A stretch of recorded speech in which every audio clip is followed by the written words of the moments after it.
السلام عليكم ورحمة الله وبركاته كسودو عمار بودكاست مقالكيني صدحات مقالكيني maanta waxaynu kaga hadli doonaa daraasad lagu sameeyay dhiirigelintu inay leedahay wax soo saar iyo inay kaliya tahay qofka dhiirigelinayso waxa jira daraasad 2001 dalka Ingiriiska lagu sameeyay taas oo la isku keenay 248 qof 248 qof waxa la tijaabinayay 2 usbuuc balna caado cusub sameeyaan iyo wax qabadkooda qaybta koobaad groupka koobaad waxa loo sheegay inay 2 usbuuc sameeyaan jimicsiga ka bacdina la xisaabtami doona inay sameeyeen iyo in kale جروب iyagana waxa loo sheegay sidii groupka koobaad loo sheegay inay jimicsi sameeyaan 2 usbuuc soo kale waxa loo bandhigay faa'iidada ay leedahay jimicsiga jirka waxa ku soo kordhinayso iyo qofka haduu jimicsi sameyn dibta ka soo gaaraysa iyada oo dhiirigelin badan la siiyay iyo talo badan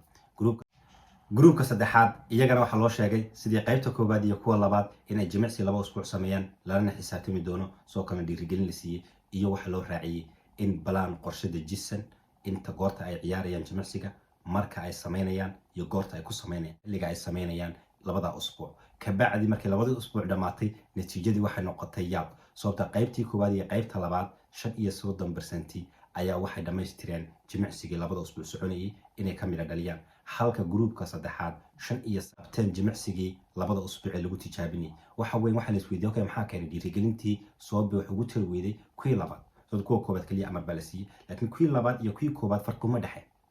sababtu waxa weeyaan hadii aad dhiirigelin ka shantahay ama lagu raado waxa qabo waxa weeyaan kuma talayso inaad ficil samayso laakiin inaad ficil samayso natiijo keento wax ka mid dhaliso waxaad u baahan tahay qorshe dejisan salahan ha noqdo financialkaaga ha noqdo caafimaadkaaga jimicsigaaga ha noqdo skills cusub oo baranaysa ha noqdo waa inaad haysato plan ah okay goormaan dhameynaya halkeen intii ka qaadanaysa iyo dhamaadka natiijada waxaad helayso salaadada inaad jimicsi samaysaa rabtaa usbuuci 3 jeer soo hadii aad usbuuci 3 jeer sameynayso waa inaad qoran karayso okay isniinta tagaya misaasaa tagaysa arbacada tagaysa maalinta tagayso usbuuca gudaheeda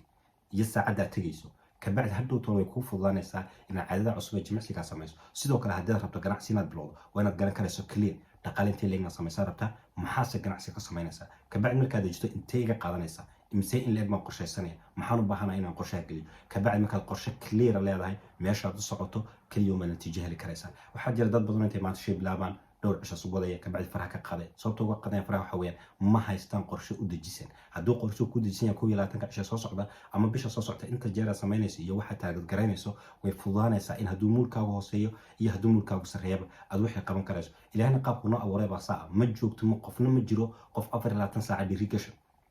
waxaynu qabtan raba laakiin hadii wax aad clarity leedahay qorshe ku diyaar aad leedahay meel aad taagad garanayso jirto meel aad u socoto ay jirto dan waxa weyn wax kasto ka hor yimaada waad sameynaysaa marka waxaad u baahan tahay hadii aad shay bilaabayso ama noqoto jimicsi ama ganacsi ha noqoto inaad dejiso waxan maxaad uga baahan tahay bilowgiisa ilaa dhamaadkiisa qorsheysto ka bacdi aad daily-gaaga samayso si yar yarayso ladii hadii aad sameynayso imka tusaalahan oo kale lacag meel aad target garanayso ama bishii ku soo gasho 2 kun ama 5 kun ku soo gasho aslaada waxaan rabaa inaan bishii 10 kun ka dhigo tan waa inaad dejisan karayso okay qorshahan 100 kun kaygan aan 2 kun uga dhigi karaya ama 2 kun 100 uga dhigi karaya 5 kun ugu bedeli karaya tan waa inaad qorshe garato maxaan ku soo kordhinaya maxaan biirnaya maxaan wax ka bedeli karaya imse iga qaadanaysa soo laakiin hadii aad kaliya dhageysto dhiirigelin iyo inaad sameynayso wixii ma sameynayso qof walba waa riyo leeyahay laakiin riyadaada inaad ka rumayso waxaad u baahan tahay natiijo dhamaystiran waxaan rajeynayaa in aad fahantay in motivationka kale haatay ay isbedel ku sameeyeen kanaalkeena ugu talagelina kaliya ku dhiirigelino ee waxa weyn inaad ficil sameyn karayso inaad wax qaban karayso inaad sameyn karayso wax la arki karayo inaad natiijo gaari karayso